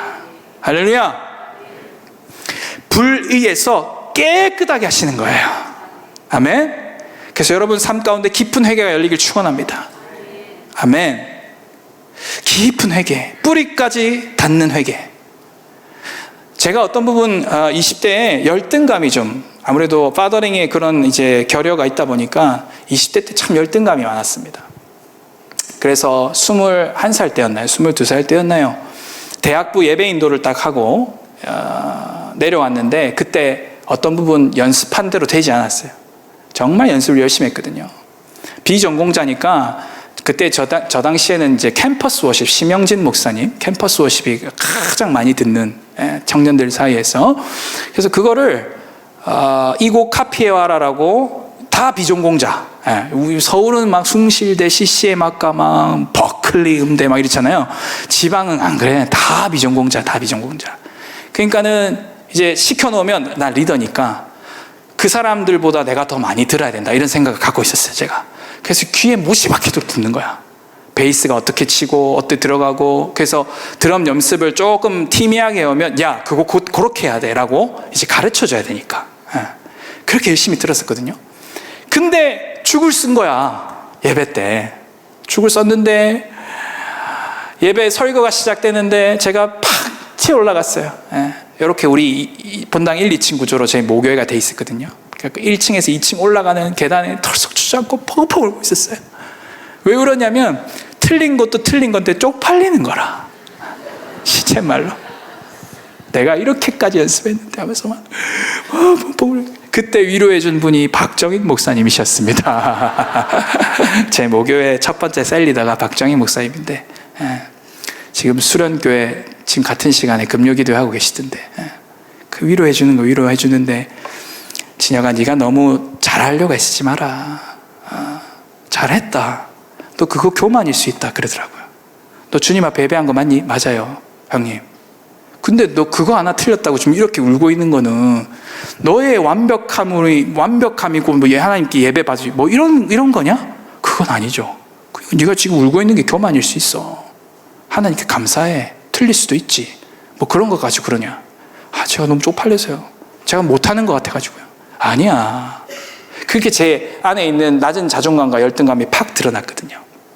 그래서 그때부터 씨름하기 시작하는 거예요. 20대 초에. 주님, 저 희한한 일이잖아. 그거 좀 틀릴 수도 있는 일인데 본당 2층 올라가는 계단에 앉아가지고 말씀도 안 듣고 펑펑 울고 있는 그 20살, 21살 박진혁 형제, 그 완벽주의, 그 빈틈없음, 어떻게든 잘해보려고 하는 그 도를 넘은 애살. 그 속에서 제가 이제 회개하며 저의 어떠함들을 찾아가기 시작하는데, 회개하고 또 자백하고 저의 교만함을 회개하고 끝까지 내려가니까 뭐가 나온 줄 알아요? 빠더링이 나왔어요. 아버지로부터 받지 않은, 못 받은 그 부성에, 그 사랑에서 백흉이 생겼다는 것까지 내려가더라고. 그러면서 그 영역 가운데 하나님 사랑의 빛을 비춰주옵소서, 그 기도를 하고 나니 비로소 내 안에 열등감의 근원이 밝혀지고, 내가 자존감이 높을 수 있는 이유, 내가 다른 사람과 비교가 되지 않는 이유는 아버지의 사랑 때문이다라고 하는 분명한 복음 위에 제 자신이 서는 그런 시절이 있었습니다. 그런 간증이 있습니다. 사랑하는 여러분, 죄와 싸우는 성도들에게는요, 전심으로 주를 찾고 주님 앞에 매일 회개 자백하는 삶이 있거든요. 근데 거기서 여러분들에게 이 연사 강조하고 싶은 건 뭐냐면 깊은 회개까지 나아가십시오. 아멘. 주님을 찾되 내가 표면적으로 일어나는 이 일의 뿌리가 뭔지 그걸 찾아내는, 또 그것이 성령으로 말미암아 찾아내어지는, 조명되어지는 은혜가 오늘 이 밤에 충만하게 부어지게 되기를 축원합니다. 끝으로 세 번째입니다. 우리 세 번째 한번 띄워주시고, 네, 우리 셋째 같이 읽겠습니다. 시작. 말씀이, 네, 오늘 본문 11절입니다. 시편 119편 11절 말씀 우리 같이 읽겠습니다. 시작. 내가 주께 범죄하지 아니하려 하여 주의 말씀을 내 마음에 두었나이다. 아멘. 시편 기자는 청년이 무엇으로 그 행실을 깨끗하게 할 수 있을까? 깨끗함으로 시작해서 순종해야 되는구나. 그리고 내가 전심으로 주를 찾는다. 깨끗함의 단계에서 씨름하던 그 시편 기자가 전심으로 주를 찾는다라고 하는 참 심오한 말씀을 합니다. 그러면서 계명에서 떠나지 않겠다라고 하는 그 끊임없는 회개와 자백의 삶, 그 삶을 이야기를 하고 11절에 내가 주께 범죄하지 아니하려 하여, 네, 주께 범죄하지 아니하려 하여 뭐 한다고요? 주의 말씀을 어디에요? 내 마음에 두었다는 거. 내 마음에. 네. 생명의 근원이 어디에 있죠? 마음에 있죠. 마음에 있다는 거예요. 마음에. 말씀을 어디다 둔다고요? 마음에 둔다는 거예요. 거기에 생명이 있는 곳이에요. 나의 인격이 있는 곳이에요. 여러분, 죄와 싸우는 성도들의 삶에 보니까 무슨 은혜가 있냐면 이 하나님의 말씀이요, 텍스트가 아니고 인격으로 꽉 다가오는 은혜 체험을 다 하셨더라고. 은혜 체험. 하나님의 말씀이 경전 중에 하나가 아니고 주의 말씀이 인격으로 다가와지는 은혜. 이게 무슨 말이냐면, 자, 요한복음 1장 1절 말씀 같이 보십시다. 요한복음 1장 1절. 요한복음 1장 1절입니다. 같이 읽습니다. 시작. 태초에 말씀이 계시니라. 이 말씀이 하나님과 함께 계셨으니 이 말씀은 곧 하나님이시니라. 아멘. 말씀이 곧 뭐라고요? 하나님이라는 거예요. 66권 성경의 말씀이 텍스트가 아니고 하나님이라는 거예요. 그래서 깊은 회개하다 보면 여러분 뭐 필요해요? 말씀의 조명하심 필요하죠. 반드시 필요할 겁니다. 그 말씀 속에 어떤 일이 일어나냐? 내가 처음에 말씀을 읽어요. 말씀을 읽는데 말씀이 나를 읽는 거예요.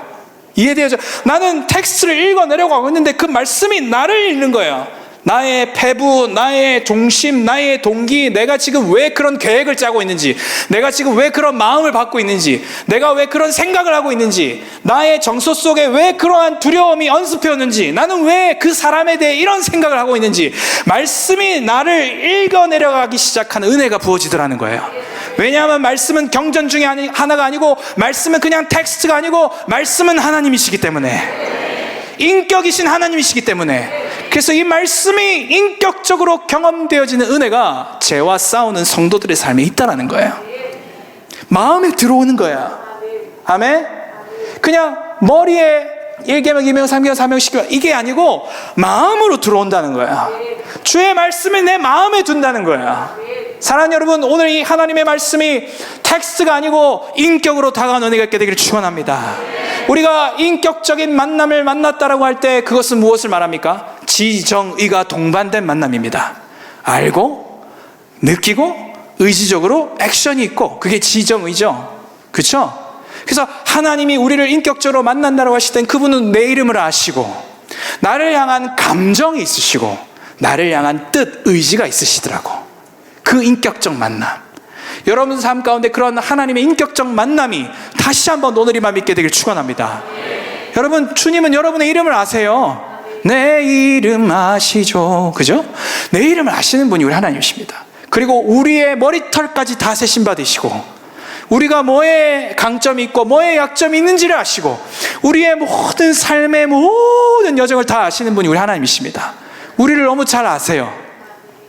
하나님은 우리를 향한 감정이 있으세요. 아멘? 여러분을 사랑하십니다. 사랑하기 때문에 그냥 내놓은 자식이 아니기 때문에 때로는 막 징계하실 때도 있습니다. 히브리서 말씀처럼. 그죠? 사랑하는 자이기에 징계하신단 말이에요. 막 노하실 때도 있어요. 그 진노를, 그 분노를 아마 신앙생활 하신 우리 성도들께서는 느낀 적이 있으실 것입니다. 우리 주님은 시건치 않으세요. 사람이 아니기 때문에. 한 입 갖고 두 말하는 분이 아니십니다. 그렇죠? 하지만 우리 주님은 신실하신 뿐만 아니라 우리를 향한 일정한 사랑이 있으세요. 할렐루야. 사람처럼 막 변덕 부리지 않아요. 일정한 사랑으로 우리를 사랑하십니다. 아멘. 그래서 로마서 5장 5절에 사랑이 성령으로 말미암아 아버지 사랑이 부은 바 되미니 쏟아 부어주신다는 거예요. 할렐루야. 오늘 그 쏟아 부어주신 아버지의 사랑이 저와 여러분의 심령에 부어지시게 되기를 축원합니다. 할렐루야. 주님은 우리를 향한 의지가 있으세요. 아멘. 뜻이 있으시단 말이에요. 뜻이. 아브라함이 믿음의 사람이라고 합니다. 근데 아브라함의 믿음이 온전한 믿음 되기에 반드시 필요했던 것이 있었습니다. 그게 뭡니까? 하나님의 나타나심이에요. 아브라함의 믿음이 약해져가지고 아내를 루이라고 속이고 큰 일을 저지를 뻔했지 않습니까? 아브라함의 씨에서 이삭이 나와야 되는데 아비멜렉 다른 왕들이 사라에게 손을 댔다가 구속사에 큰 땜빵이 날 뻔했어요. 딜레이가 날 뻔했습니다. 그리고 믿음이 막 사그러들고 의심이 들 때가 있었어요. 그런데 그럴 때마다 하나님 무슨 일을 행하십니까? 아브라함에게 나타나십니다. 할렐루야. 아브라함의 믿음이 사그러질 때마다 또 나타나서 땅시 복이라고 하는 창세기 12장 1절, 2절, 3절에 나와 있는 아브라함을 불러낼 때 맺으셨던 그 언약을 다시 기억나게 해주시고, 천사들을 보내서 또 언약을 갱신시켜 주시고, 심지어 할례 언약이라고 하는 것까지 그 언약을 살에 있게 하는 그 언약, 할례 언약, 횃불 언약, 이런 여러 언약들을 통해서 하나님은 아브라함의 믿음을 또 단단하게 하고 또 단단하게 하고 또 단단하게 했어요. 이와 마찬가지로 여러분들이 믿음의 여정을 걸어가시고 여러분들이 믿음의 온전함으로 그리스도의 장성한 분량으로 자라나간 데서 여러분들이 그 시즌마다 경험하시는 건 뭐냐? 여러분들을 향한 하나님의 의지예요. 의지. 내가 이 사랑하는 나의 신부를 반드시 거룩하게 하리라. 할렐루야. 내가 이 사랑하는 신부를 반드시 내가 마련한 처소까지 데려가리라. 그게 요한복음 14장 1절에서 6절 표현 아닙니까? 얘들아, 내가 실상을 말하는데 내가 가는 게 유익이고 내가 처소를 마련하러 갈 거야. 근심하지 마라. 하나님을 믿으니 또 나를 믿어라. 내가 처소 마련하러 갈게. 사랑하는 여러분, 그게 우리 신랑 예수 그리스도의 의지입니다. 아멘. 그래서 처음에는 내가 주님을 사랑하는 것 같았는데 나중엔 뭐가 엄습해 와요? 내가 주님 사랑하는 것보다 주님이 나 사랑하는 게 더 크구나. 그게 압도되는 거야. 압도되는 사랑. 할렐루야. 넘쳐나는 사랑. 오늘 그 인격적 사랑이 오늘 이 밤에 부어지게 되기를 축원합니다. 할렐루야. 그 인격적 만남이 뭐를 통해 온다고요? 말씀을 통해 온다는 거예요. 텍스트가 아닌 거예요. 그냥 글자가 아닌 거예요. 여러 경전들, 불교에도 여러 경전들이 있고, 화엄경부터 시작해서 꾸란, 그죠? 가톨릭엔 외경까지 있습니다. 우리가 정경으로 인정하지 않는 에녹서라든지 그런 것까지 있어요. 그런 수많은 경전들 중에 하나가 말씀이 아니고, 이 하나님의 말씀은 살아있는 하나님의 말씀이요, 이 말씀이 곧 하나님이시기에 이 말씀을 읽어 내려갈 때 인격이신 하나님이 경험되어지는 은혜가 성도들에게 약속되어져 있다는 거예요. 말씀을 읽겠습니다. 우리 예배팀 올라주시고 우리 시편 1편 1절 말씀 우리 같이 보십시오. 시편 1편 1절 2절입니다. 여러분 잘 아시는 말씀이고 아마 암송하시는 말씀일 텐데, 시편 1편 1절 2절 말씀 같이 읽겠습니다. 시작. 복 있는 사람은 악인들의 꾀를 따르지 아니하며 죄인들의 길에 서지 아니하며 오만한 자들의 자리에 앉지 아니하고 오직 여호와의 율법을 즐거워하여 그의 율법을 주야로 묵상하는도다. 아멘. 아멘.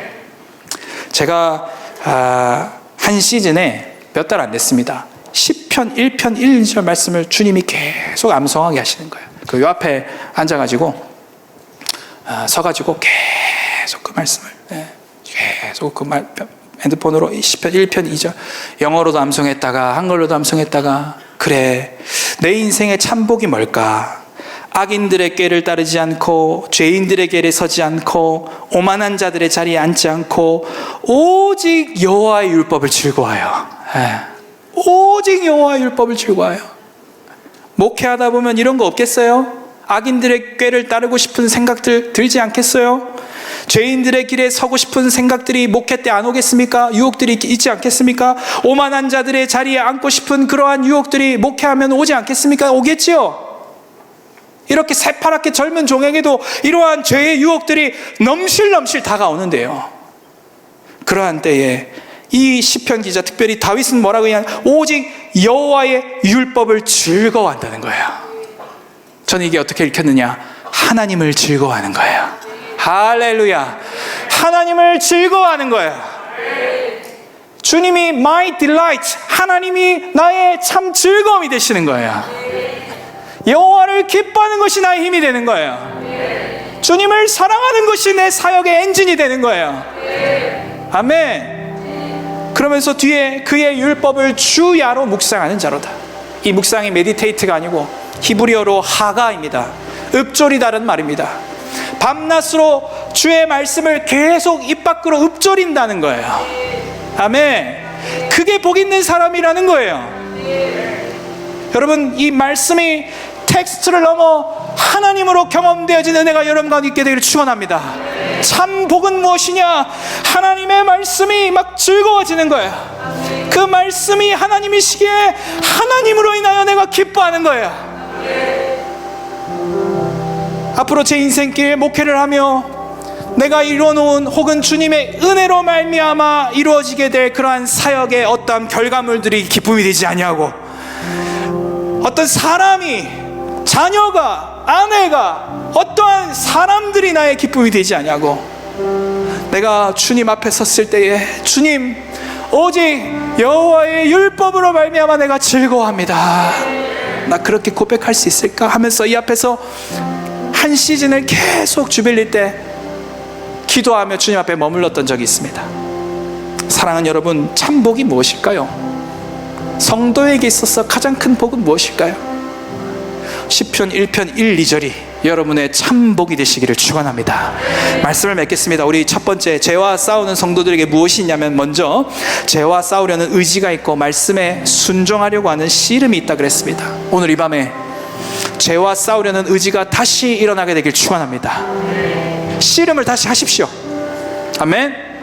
깨끗해지려고 하는 그 씨름이 여러분과 있게 되길 축원합니다. 너희가 죄와 싸우되 아직 피 흘리기까지 싸우지 않았어 라고 하는 성경의 말씀이 있습니다. 정말 피 흘리기까지, 거룩해지고 정결해질 때까지, 예수 그리스도의 십자가의 보혈의 은혜가 얼마나 큰 은혜인지 깨달아질 때까지, 깨달음을 넘어 그게 내 인격으로, 영혼육으로 스며들 때까지 죄와 씨름하시고, 이미 죄를 이기신 그리스도의 십자가 부활의 능력으로 살아가시는 저와 여러분 되기를 축원합니다. 두 번째, 전심으로 주를 찾고 매일 회개하고 자백한다 그랬습니다. 주님을 다시 만나는 거예요. 예수 그리스도 안에 이루어놓으신 십자가의 의가 무엇인지 다시 한 번 더 경험되어지는 은혜가 있게 되길 축원합니다. 그러면서 회개 자백하는 거예요. 단순한 회개 자백이 아니라 깊은 회개를 이야기했습니다. 저의 열등감과 낮은 자존감을 회개하며 치유하는 과정 속에서 만난 저의 스토리를 여러분께 들려드렸습니다. 들어가고 또 들어갔더니 파더링이 나오더라는 거예요. 파더링이 나오더라는 거예요. 성령님이 조명해 주시는 은혜가 있게 되기를 축원합니다. 마지막 세 번째, 말씀이 텍스트가 아니라 인격으로 경험되는 은혜가 있다 그랬습니다. 이 말씀은 하나님이십니다. 말씀이 인격으로 만나지는 은혜가 있게 되기를 축원합니다. 말씀에 목마르시죠 여러분? 설교자가 풀어내는 말씀뿐만 아니라 여러분의 개인의 삶 가운데 이 말씀으로 말미암은 은혜의 체험이 있게 되길 축원합니다. 주의 종들의 큰 시름이 무엇이겠습니까? 이 시편 119편 9절 10절이 저한테 은혜가 안 되고 저한테 눈물이 되어지지 않는데 그거 전하면 화석화된 설교겠죠. 근데 이 말씀 앞에 제가 콱 꼬꾸라지고, 요 근래에 계속 이 말씀을 저에게 주시면서 20대 때 주님 앞에 씨름했던 것들 다시 기억나게 하시면서, 그러면서 오늘 단상 앞에 이 말씀을 들고 여러분 앞에 섰습니다. 내가 좋은 말, 성도들한테 좋은 말, 듣기 좋은 말, 그런 거 설교하면 설교자로서 자격이 꽝이겠죠. 성도들의 귀에 듣기 좋은 말들, 그러면은 설교에 한계가 있을 것입니다. 저 하나는 나도 알고 듣는 성도들도 압니다. 그냥 말씀 자체가 역사하는 설교, 말씀 자체가 역사하는 우리의 셀에서의 임재정 묵상과 그런 말씀 나눔의 삶들, 여러분 그거 갈망하지 않으세요? 갈망하지 않으십니까? 여러분들이 셀로 모일 때마다, 가정에서 개인 신앙 경건 생활 하실 때마다 그냥 말씀 자체가 하나님으로 만나지는 은혜가 있게 되기를 축원합니다. 우리 그거 너무 원하는 거죠. 할렐루야. 그냥 말씀이 하나님으로 만나지는 은혜, 그 은혜가 있게 되기를 축원합니다. 다 같이 자리에서 일어나셔서 우리 함께 이 찬양 믿음의 고백으로 드리기를 원합니다. 제가 참 좋아하는 찬양인데요, 온전케 되리라고 하는 찬양입니다. 제가 이 찬양 대학생 때, 청년 때 참 많이 부르면서 무릎 꿇고 참 많이 울면서 나는 언제쯤 온전할 수 있을까? 지금은 이제 내년에 한국 나이로 40인데요 불혹이라고 하는 나이죠. 유혹이 정말 없을까? 그런 생각을 해봅니다. 20대 때는 어찌 그리 시간이 안 가는지요. 나는 언제 어른이 될까? 나는 언제 사역자가 될 수 있을까? 나는 언제 신학을 할까? 나는 언제 온전케 될 수 있을까? 나는 저 담임 목사님처럼, 저 강도사님처럼, 저 전도사님처럼 나는 사람들을 이끌 수 있는 리더가 될 수 있을까? 그 수많은 갈등과 그 풍랑 같은 그 청년의 질풍노도의 시기요. 그럴 때 이 찬양, 예배 인도자 컨퍼런스라고 하는 종신대에서 열린 곳에 가서 이 곡을 만나고 이 찬양하면서 주님 앞에 그렇게 목 놓아 주님 앞에 울었던 기억들이 납니다. 사실 오늘 내려오기 전에도 8층 우리 성교관 3에서 저 혼자 이 음악 계속 무한 반복해놓고 방언 기도하다 내려왔습니다. 설교 원고 더 쓴다고 되지 않더라고요. 주님께 맡겨드립니다, 기도합니다 하면서 이 음악 무한 재생해놓고 계속 방언으로 기도하다가 내려왔습니다. 사랑하는 여러분, 오늘 이 찬양 올려드릴 때에 나를 온전케 하시는 분, 죄와 씨름하고 있는 나를 결국 온전케 하시는 분, 그건 갈보리 십자가, 갈보리 저 십자가 언덕에서 이루어놓으신 하나님의 의가 나의 의고, 할렐루야. 씨름하고 있는, 죄와 씨름하고 있는 그 나를 안타깝게 긍휼히 여기시는 그 아버지의 사랑으로 이 죄의 씨름에서 이길 수 있다 라고 하는 그 믿음으로 우리 함께 이 찬양 올려드리겠습니다.